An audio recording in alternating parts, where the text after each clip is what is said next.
Are you guys excited? Yeah.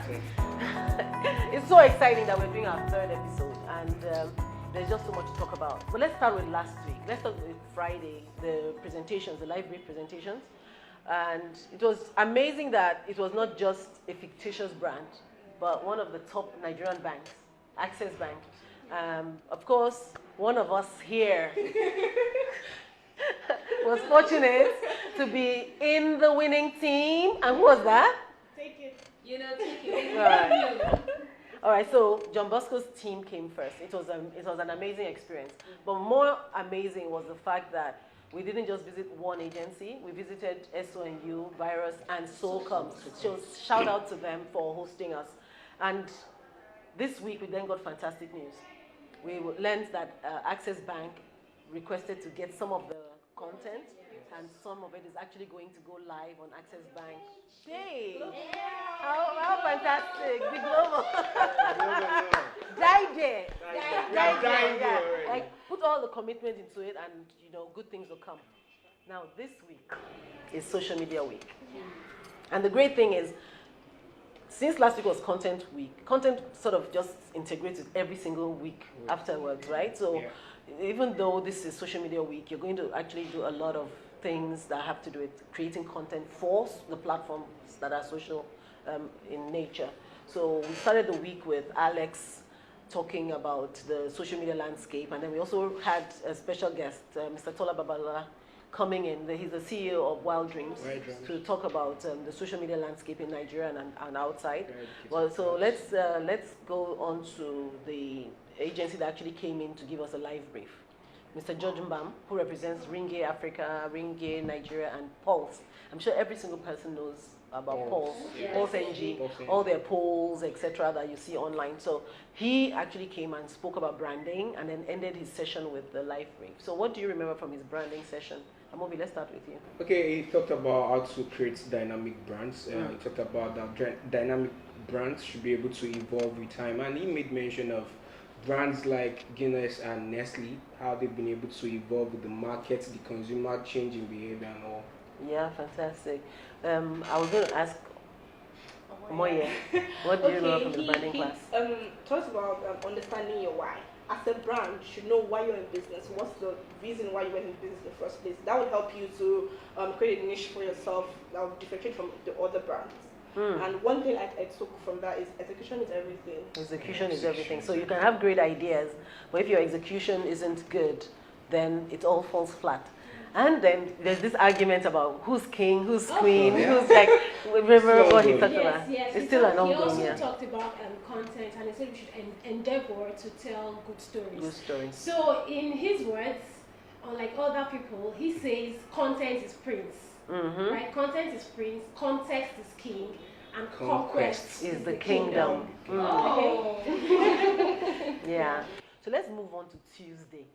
Oh, when Tuesday. We trended, yeah?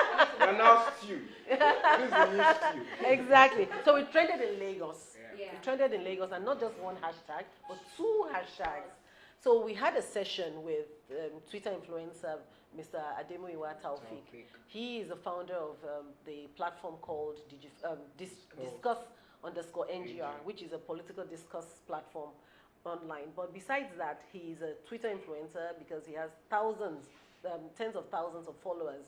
So whatever discussion he puts his mouth into can trend. So he talked to us about the different things about Twitter marketing, whether it's how to do your tweets, all the new different elements of Twitter, and how to use it to promote your brand. And of course, what are some of the things you remember from that session? Okay, he talked about influencer marketing, which is when you make use of popular personalities or brands to push sales or product or service that you offer on Twitter. Okay, you talked about letting your bio speak for you. Your bio is not just something that should be there. You should talk about yourself because people don't know who you are. So let it sell you basically. Absolutely. And of course, because when you ask to follow someone or you're following someone, typically they would come back and see your bio, and they may decide to follow you back if they see that your bio actually speaks well. Another thing is with Twitter, a lot of people that I come across or train they are so scared. They don't understand Twitter, and then they just shy away from it. But remember, it's not about you. It's about where your target audience is. So if your target audience actually are on Twitter, you must learn how to use Twitter. Then if you're a content manager or you're a community manager, you also want to be able to basically maneuver on Twitter. And he talked about how many big brands like it when a third party is the one tweeting about their events because it looks more authentic.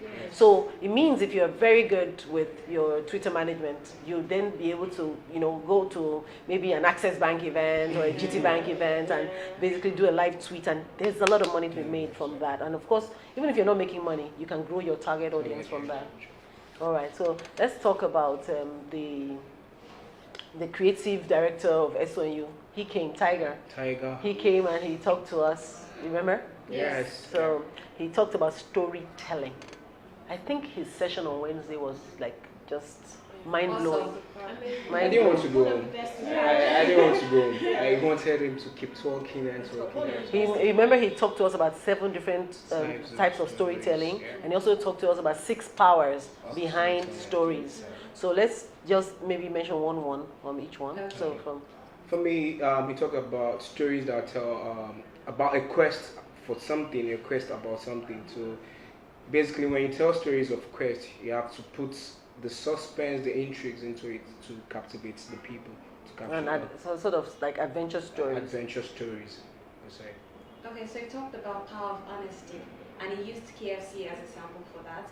It looked at how KFC were able to manage a situation when they had no chicken and they had to manage the situation. Rather than lying, because they were truthful, it actually trended and it blew, and people were like, wow, for them to have put up a human face by coming out as it is, people really love that. And I think that's And one of the things I will never forget about that story, that KFC actually changed their logo when they were apologizing to FCK. Well, another type of, I think, the power of storytelling, the power of engagement. Your story or your ad should be able to engage the audience, and it should target the particular audience you're trying to add to. So it should just shouldn't be something vague or blank. It should be engaging. And in this day and age that we are in, you can also tell a story that sort of allows your audience to also be a part of, to collaborate with you. So I know we can't forget his class in a long time. So let's talk about yesterday. So yesterday we had reputation management for online and offline. And we had Mr. Sam at DME. Apart from the fact that most of you got free books. He gave you his book. What else do you remember from the class? You did. So you must be the first to talk.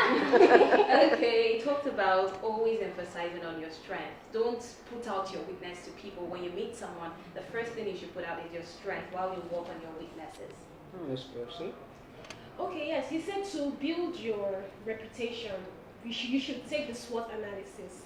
Yes, which is getting to know your strengths, your weaknesses, the opportunities that you have, and then your threats. And that brings me to the fact that we must remember that what goes online stays online. Big time. So with regards to reputation management, it's better to maintain your reputation than be trying to fix it. So when you make sure that you're doing the right thing and you're proactive, you're able to be positive, and your positive mentions can then be amplified. In addition, remember that reputation management is as important for a brand, a product, as it is for a person. Because in today's world, one individual having a negative reputation or negative mentions can actually bring down a whole organization. All right, so and the final class we did yesterday was how to make money from blogging. I knew that people, just the part of how to make money, even just calling it how to make money alone will catch the attention of the participants. So we had the privilege of having Funke Osai Brown on board, and she owns the Luxury Reporter, the only luxury magazine, online and offline, that you have in Nigeria. So she had the floor. She came and spoke to us about how to start a blog and different things to do. And then she talked about types of stories. Because actually she is a journalist, so she was able to introduce. Do you remember that she said there was a difference between... Yes, she said there are 2 different ways you could write or tell a story. Either reporting it or a feature story. So in a feature story, you could be in the story. But when it's a feature, when it's a report, you're telling it as a news. So you're reporting what happened at an event or a situation. And when you talk about news stories, there were some key things that she mentioned you have to remember to talk about. Okay, the why, the the time. how, the when, and the what. From her class, she said something like in blogging, that there are three things involved: one, passion; two, commitment; and three, consistency. Passion, commitment, and Consistency. consistency. Because you don't want to start a blog and then write once a month, or once every 3 months, or once. I mean, so you have to be. Let your followers need to know the day you're actually publishing a new post, and they know that every time they come there, you're still there. 3 weeks of downtime on your blog can lose you a lot of your followers.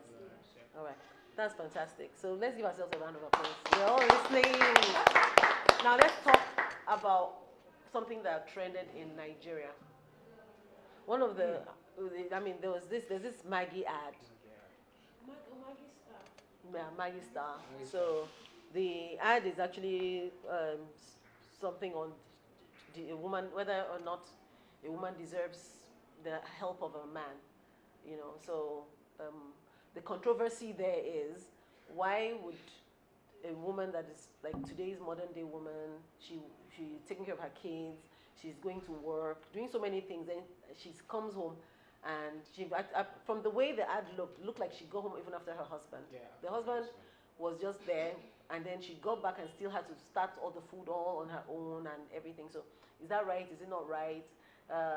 Is there something that the ad could have been done maybe there's a way they could have tweaked it to be more representative? Well, for me though, the ad drove a lot of controversy online. But for me, I think it was okay. Because the ad wasn't about the woman. It was about the power of the Maggie Star. And I particularly remember at the end of the ad where she said, whenever I use my Maggie Star, I'm the kitchen grandmaster. So it's not about her being a woman. It could have been a man using the Maggie Star and it's making the kitchen grandmaster. Amobi, what do you think of this ad? To me, I would say I would look at it from the power of arts. First of all, it's causing conversations. People who don't even know about Maggie Star have gone to check the yeah, ad on gone to check the YouTube. ad, and they might end up using Maggie Star, but men should actually help. Yeah. Thank you for that. And for me, I think from the brand standpoint, it's just a win-win because they've got people talking. Yes. They've gotten people to run to YouTube to watch the ad. Like, what's the ad about? What's the ad about? Like, so all the people that would not have watched it have now watched it, and people are just talking. And remember, that's what online management is to get conversations going. Sure. So I think it's win-win. Okay, now, and let's just talk about the global trend. This week we had the midterm elections in America, which is something that is very, very native to America. We don't have such here in Nigeria or in Africa.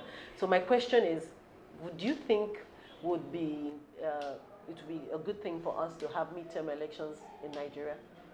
Okay, we're going to spend more. The truth is, whether we have the midterm election or not, we're still spending more.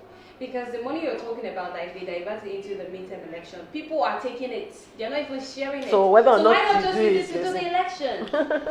For me, I think it would be really nice if we adopt that here, because it's, in a way, going to keep these people on their toes. Because they know that halfway down the term, they'll be evaluated. So they want to do their best, at least for that 2 years.